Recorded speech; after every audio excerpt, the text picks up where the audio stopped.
Recuerda darle like, suscribirte y activar la campanita. Cuidemos nuestra fauna, nuestra flora y nuestro entorno y actuemos en la vida con amor por nuestro mundo.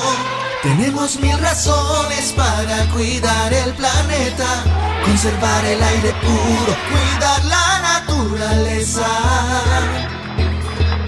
Por los ríos, por los bosques, por los mares, por las selvas, por aves volando libres sin que nada las detenga. Porque a nuestra madre tierra hay que cuidarla, hay que quererla, porque es la misión de todos conservar nuestro planeta. Nuestro oxígeno, la vida en nuestro medio. Oh, oh. Continuamos con nuestro oxígeno, la vida en nuestro medio. Y hoy estamos reflexionando con el doctor Carlos José de los Reyes Aragón, un científico, un investigador sobre este tema de la memoria y el lenguaje en la edad muy mayor. Es uno de sus estudios.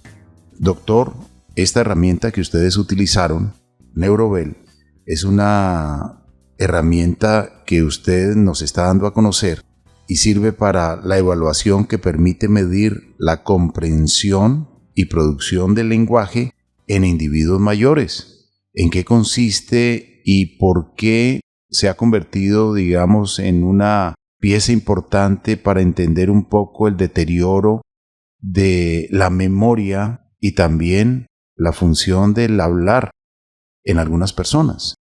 Así es, el Neurobel representa una herramienta que tiene 2 beneficios. La primera, la había mencionado al principio, y es que es una herramienta que, aunque fue creada en España, ya cuenta con estudios de estas propiedades psicométricas con población colombiana. Eso nos ayuda muchísimo para tener mayor precisión en nuestras conclusiones clínicas con pacientes de nuestro contexto.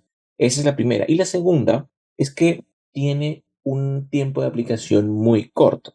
Es una prueba que, si bien es de rastreo, nos permite establecer conclusiones muy puntuales sobre las habilidades del lenguaje en personas mayores. Incluso nos ofrece puntos de corte, es decir, una puntuación esperada para una persona es de tantos puntos, de forma tal que si tiene menor desempeño ya nos estaría mostrando, digamos, un indicador de que algo está funcionando mal en esta persona. Normalmente, ¿de qué se tratan las pruebas que evalúan lenguaje? El lenguaje, desde la neuropsicología, tiene 2 aspectos solamente para evaluar: la capacidad de comprensión del lenguaje y la capacidad de producción del lenguaje. Es lo que llamamos polos del lenguaje. Puedo comunicarme a través del lenguaje verbal o puedo comprender el lenguaje verbal. Puede haber dificultades en una o en ambas. En el Neurobel, que es la prueba que se utilizó, se evalúa la comprensión con 4 tareas sencillas. La primera es discriminación de fonemas. Por ejemplo, se le dice a la persona, estos sonidos o estas frases o sílabas, mejor, ¿son iguales o diferentes? Entonces, por ejemplo, fla, eso es igual. O mar, bar, eso es diferente. Esa discriminación de fonemas nos ayuda a ver cómo está su capacidad de comprensión. Igual también reconocimiento auditivo de palabras, es decir, se le dice una palabra y se pregunta si la reconoce o no. También emparejamiento de palabras habladas con un dibujo. Entonces se le muestra, es algo que se llama denominación, ¿no? Esta palabra con qué dibujo que se le muestra corresponde. Y también ya luego comprensión de oraciones. Simplemente si comprende la oración es a través de instrucciones sencillas que se realizan. Eso desde la vertiente de la comprensión. Y desde la producción estaría la repetición de palabras, es decir, la persona se le solicita repetir algunas palabras. La denominación, ahora sí, ya de objetos, aquí sería, se le muestra un objeto y es la persona quien tiene que denominarlo. También denominación de acciones, se le muestra una acción y la persona tiene que decir qué es esto. Por ejemplo, una persona corriendo tendría que decir correr. Y luego la tarea de completar oraciones. Entonces uno le dice una oración incompleta, una frase incompleta, y la persona tiene que completar la frase con algo que sea, lógicamente, coherente. Fíjense que son tareas muy sencillas y simples y cortas. Una evaluación neuropsicológica completa, por ejemplo, puede tardar unas 5 horas, por ejemplo, en varias sesiones, mientras que esto en unos 20 minutos se evalúa de una forma muy precisa algunos aspectos del lenguaje que son sensibles al deterioro cognitivo de los pacientes o incluso al deterioro cognitivo específicamente de la enfermedad de Alzheimer. Doctor Carlos José de los Reyes Aragón, quisiera preguntarle en qué contexto clínico es más útil aplicar o utilizar el Neurovel, es decir, es más beneficioso en la detección temprana de deterioro cognitivo o en qué contexto es más adecuado. Uno de los retos, de los grandes retos que enfrentamos las personas que trabajamos en la clínica, específicamente en temas de neuropsicología o incluso neurología, es poder detectar precozmente estas alteraciones. Hay muchos estudios, por ejemplo, de indicadores preclínicos biológicos, marcadores biológicos preclínicos, mutaciones genéticas, que nos permiten establecer o que permiten a muchos clínicos establecer si una persona podría desarrollar la enfermedad de Alzheimer. Pero también hay muchos estudios, este es uno de ellos, que pretenden establecer esos indicadores clínicos o preclínicos, pero con actividades cognitivas.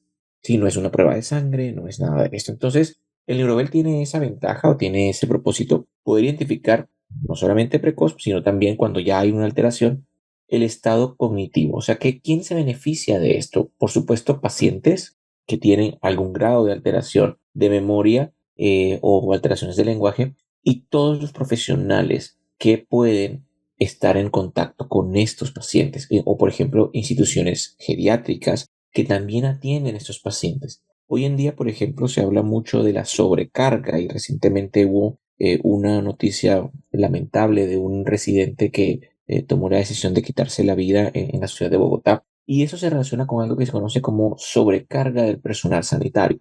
Esa sobrecarga tiene que ver con, por supuesto, tiempos de atención, horarios, jornadas extensas y todo lo que lleve a que se puedan contar con herramientas rápidas, pero muy sensibles para la detección de habilidades. Quita tiempo y puede orientar de una forma mucho más precisa el protocolo de atención posterior. ¿Qué hago con este paciente que viene con estas fallas o con estas quejas cuando hago una prueba y detecto que tiene una dificultad de memoria? ¿Qué puedo hacer y cómo puedo encaminarlo mucho más rápidamente hacia una intervención mucho más apropiada para eso? O sea que el contexto clínico es sin duda quien más se beneficia de estos resultados y pueden ser aplicables desde ya. De hecho, cuando salió publicado el artículo, varios investigadores en Colombia me empezaron ya a preguntar cómo podían tener acceso a la prueba para poder utilizarla en su práctica clínica. De allí se reafirma, pues por supuesto, la idea que teníamos de lo necesario que son estos instrumentos en el contexto colombiano. Y la publicación que ustedes lograron gracias a este reciente trabajo de investigación, pues fue publicado en la revista de Logopedia, Foniatría y Audiología, que destaca la importancia de identificar precozmente los cambios lingüísticos asociados con el envejecimiento cognitivo.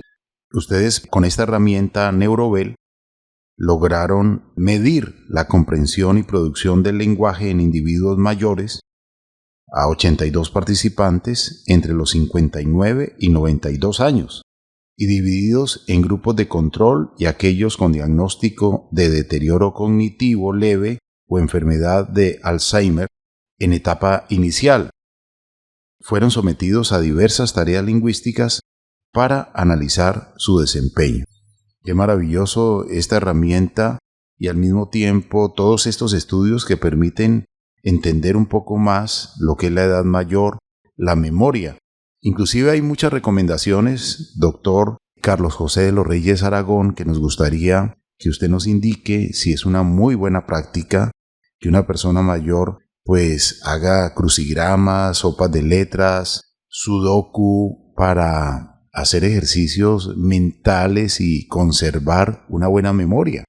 Por supuesto, la actividad cognitiva constante o estimulante, actividad cognitivamente estimulante, es la primera recomendación que yo siempre doy a mis pacientes, a sus familiares y a toda aquella persona que quiere llegar a cierta edad con lo que llamamos nosotros comúnmente lucidez, ¿no? Poder es tener un estado, unas habilidades cognitivas preservadas y lo que conocemos normalmente como envejecimiento exitoso. Es decir, lo mencionabas, Carlos Alberto, antes, es normal, es natural que todos con la edad tengamos pérdidas de funciones y no solo funciones cognitivas. Es probable que cualquiera de nosotros no tenga la misma habilidad o la agilidad motora que teníamos a los 15 años, ¿verdad? Porque todo es un proceso en donde voy perdiendo ciertas habilidades, ganando otras, por supuesto, pero voy perdiendo algunas de estas. Y las habilidades cognitivas no son la excepción.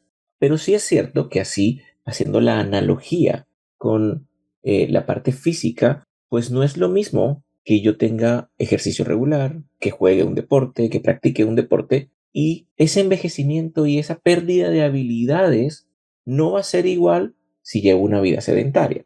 Igual sucede aquí con las habilidades cognitivas. Si yo me dedico a estimular y me mantengo en actividades cognitivamente estimulantes, lo que mencionabas, sudokus, lectura, crucigramas, todos estos, pero también tratar de, incluso en el día a día, mantener la actividad de mi cerebro o desde mis habilidades cognitivas, voy probablemente a lograr mucha más, lo que decía antes, reserva cognitiva, tener más herramientas para que si más adelante empieza un deterioro cognitivo biológico, como decíamos antes, es neurodegeneración, ante eso difícilmente puedo yo hacer algo, pero sí puedo hacer que, aunque sucedan esos deterioros biológicos del tejido cerebral, yo pueda mantenerme activo mentalmente si tengo más de estas herramientas que he desarrollado. Y las puedo desarrollar no cuando tengo 80 años, sino ahora.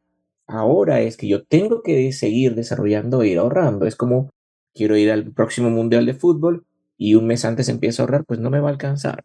Tengo que ahorrar desde ya para poder tener los recursos suficientes para enfrentar el gasto, en este caso, de ir al mundial de fútbol, ¿verdad? Es igual. Entonces, eso es lo primero que yo les recomiendo. Pero también hay otras recomendaciones más generales, por ejemplo, el ejercicio aeróbico, la alimentación saludable, ayuda a disminuir algo que se llama estrés oxidativo. Entonces, mi cuerpo va a ser más sano y probablemente el deterioro o el envejecimiento será mucho menor que si tengo unos hábitos poco saludables durante mi vida. Esa es como mi recomendación y de hecho en este mismo orden de ideas, quienes quieran también, aparte quiero hacerles invitación también a Carlos Alberto, a Juliet, que puedan también encontrar más de esto en un programa que quiero compartir con ustedes también, que se llama Salud Mental Positiva.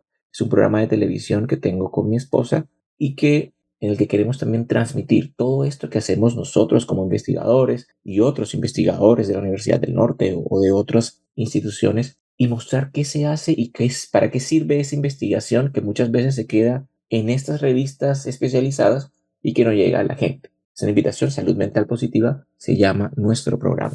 Escucha nuestros programas en formato podcast en nuestro portal www.caliradio.co. Nuestro oxígeno con Carlos Ramírez.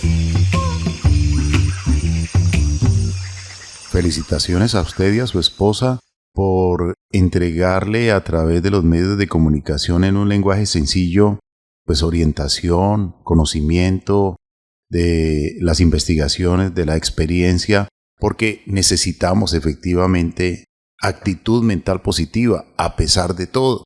Doctor Carlos José de los Reyes Aragón, quisiera preguntarle algo.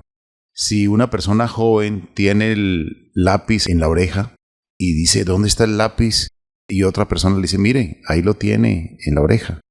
O pierde los lentes, las gafas y no se acuerda dónde están y los tiene arribita de la frente. Esa pérdida normal de la memoria relacionada con la edad, digamos, puede ser preocupante o estos olvidos siendo jóvenes es normal. Hoy hay muchas herramientas, está el celular, el recordatorio. Antiguamente estaban los papelitos amarillos que se pegaban al escritorio o en la puerta de la nevera. Hablemos un poco cómo nos podemos ayudar para tener nuestra mente lúcida y no preocuparnos también si tenemos algún olvido, que puede ser normal incluso. Claro, decía antes, esto nos puede pasar, a todos nos ha pasado, por ejemplo, que queremos decir voy a ir al supermercado a comprar y no encontramos la palabra leche. Y sabemos qué es y si alguien nos dice es leche y uno dice sí. O sea que estas cosas suceden y nos suceden a todos, ¿sí? Que se nos, entre comillas, olvide dónde dejamos algo. Muchas veces estos olvidos que describes, Carlos Alberto, están relacionados más con fallas de la atención. Y sucede mucho y mucho más frecuentemente en estos tiempos porque hemos delegado muchas de las habilidades cognitivas a nuestros aparatos electrónicos. Eso nos ha hecho obviamente mucho más eficientes en muchos casos. Por ejemplo, mis reuniones, esta agenda, este agendamiento, por ejemplo, para esta entrevista, pues yo lo cedo y lo pongo en mis calendarios que están en línea y todo esto, y obviamente es menos carga sobre mis habilidades. Y aunque es contraproducente en cierta medida, pues me ayuda a organizar mejor mi día, ¿no? Pero ese tipo de olvidos pequeños no tiene por qué ser preocupante, porque nos pasa cuando tenemos algo que llamamos piloto automático. En algún proyecto de investigación estuvimos trabajando también sobre ese concepto y el piloto automático es que a veces yo no soy consciente de algunas cosas y, entre comillas, las olvido, simplemente es que no les puse atención. Entonces, el que tengo el lápiz en la oreja, a mí me ha pasado, por ejemplo, me bajo de mi carro y hablando por teléfono y digo, ¿dónde está el teléfono? Y claro, lo tengo justamente usando, ¿no? Pero es una falla más atencional, que sí es un problema y puede pasar muy frecuentemente y es un motivo de consulta relativamente frecuente en la práctica clínica y es personas jóvenes que están en procesos, por ejemplo, como ansiedad, depresión, estrés, que tienen tantas dificultades en su salud mental que empiezan a tener algunas alteraciones en las habilidades cognitivas, especialmente en memoria y en atención. Y claro, eso les genera mucha más ansiedad porque consideran que hay algo malo en su cerebro. Cuando hacemos, por ejemplo, con consulta, interconsulta con neurología y se hacen imágenes o neuroimágenes del cerebro, y lo evaluamos en neuropsicología, encontramos que todo está perfecto y que lo único que tiene es algún problema de salud mental. Los problemas de salud mental son suficientemente capaces de generar alteraciones cognitivas similares a las que causan los daños cerebrales o los trastornos del desarrollo. Profesor Carlos, de acuerdo a esto que usted acaba de mencionar, que va asociado más sobre la salud mental y por eso tal vez a veces no prestamos mucha atención, se nos olvidan las cosas, pero va asociado a una depresión, a tristezas, a diferentes dificultades que una persona puede pasar. ¿Cuál es la principal recomendación o qué hacer en un caso de salud mental? Por supuesto, cada vez más y mucho más después de la pandemia, producto del COVID-19, se ha prestado más atención a la salud mental y se ha considerado, en la Universidad del Norte, se ha estado trabajando mucho sobre el concepto de bienestar. Salud mental anteriormente se había considerado como una ausencia de enfermedades. No tengo depresión, no tengo ansiedad, no tengo estrés postraumático, entonces tengo salud mental. Pero puede que no sea así. Por eso se tiende más hacia el bienestar. Sí, desde la División de Humanidades y Ciencias Sociales hemos trabajado mucho en ese concepto, proponiendo que en realidad no debería ser solo salud mental como la ausencia de alteraciones mentales, sino como una sensación de bienestar, que está alineado con lo que la OMS, por ejemplo, plantea, ¿no? Como que la salud no es la ausencia de la enfermedad, sino es un estado de bienestar. Entonces, la primera recomendación es asistir donde un especialista. Pero para eso es importante hacer algo que es una de las líneas de investigación del grupo de investigación de psicología que coordino y con una profesora de la Universidad del Norte que trabaja con romper el estigma de la enfermedad mental. Por ejemplo, nadie tendría problemas con decir abiertamente voy a ponerme insulina porque tengo diabetes. Sí, pues eso no es vergonzoso. Pero ir a decir tengo que tomarme un medicamento porque tengo una crisis de ansiedad o tengo depresión y voy a tomarme un medicamento antidepresivo. Eso sería vergonzoso en muchos casos, ¿verdad? Porque no se ve bien e incluso desde el punto de vista se han hecho estudios en donde, por ejemplo, en empresas no es lo mismo que tú digas yo tengo una condición médica que se llama diabetes, a yo tengo una condición médica que se llama ansiedad.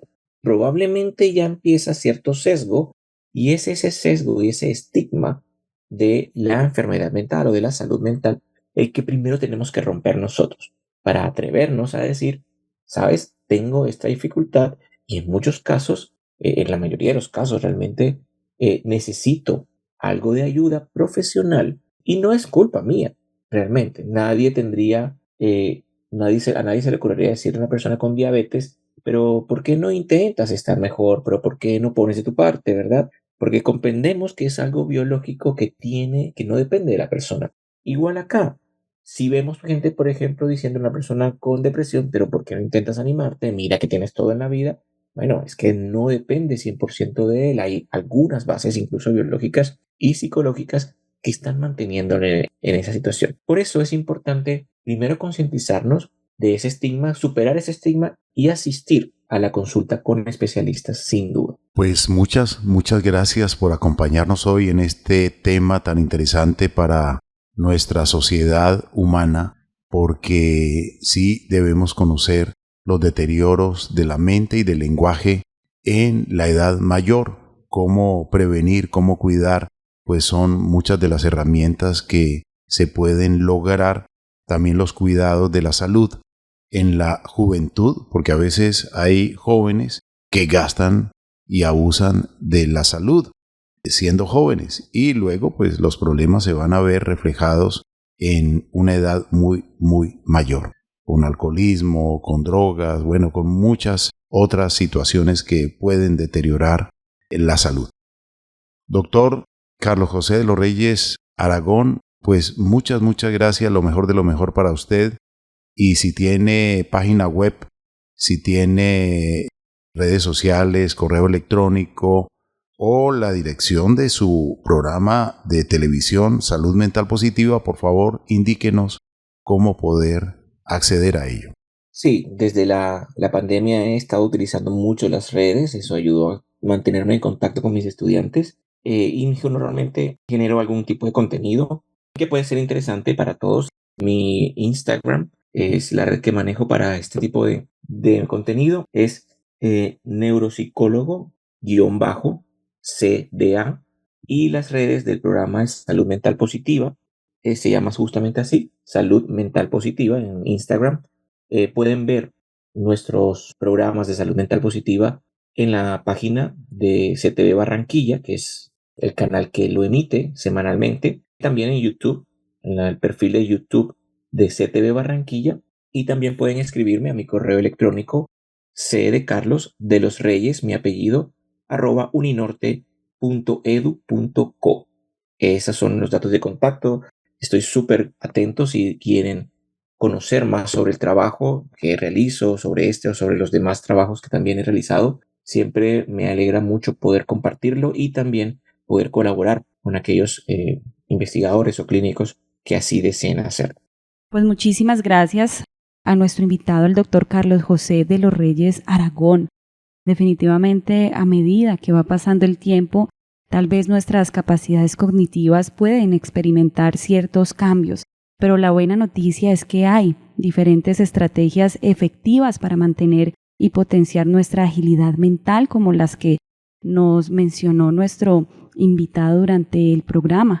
Debemos estimular y realizar diferentes actividades cognitivas y en el día a día mantenernos activos, tener un buen estilo de vida saludable con actividad física y una sana alimentación.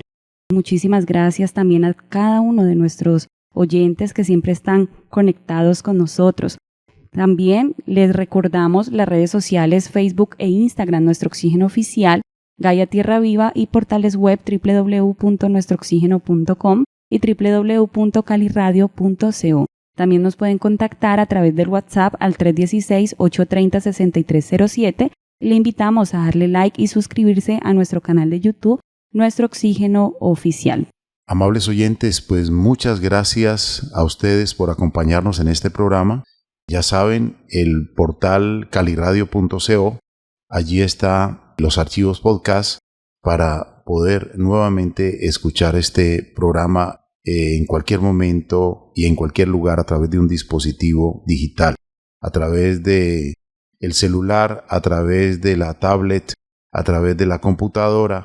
Puede usted escuchar incluso por el televisor. Me decía un amigo de Noruega, escucho Nuestro Oxígeno por YouTube.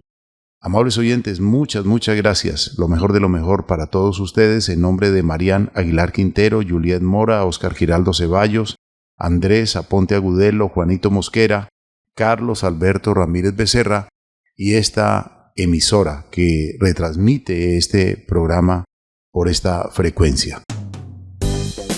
Es importante obtener un diagnóstico oportuno, incluso si es difícil. Identificar una causa reversible del deterioro de la memoria te permite obtener el tratamiento adecuado. Además, un diagnóstico precoz de un deterioro cognitivo leve, la enfermedad de Alzheimer o un trastorno relacionado con la memoria y también con la capacidad de hablar. Recordemos que la voz es el vehículo de la comunicación y también para manifestarnos con otros seres humanos. Somos seres sociales y necesitamos de la memoria y también de la palabra. Nuestro oxígeno.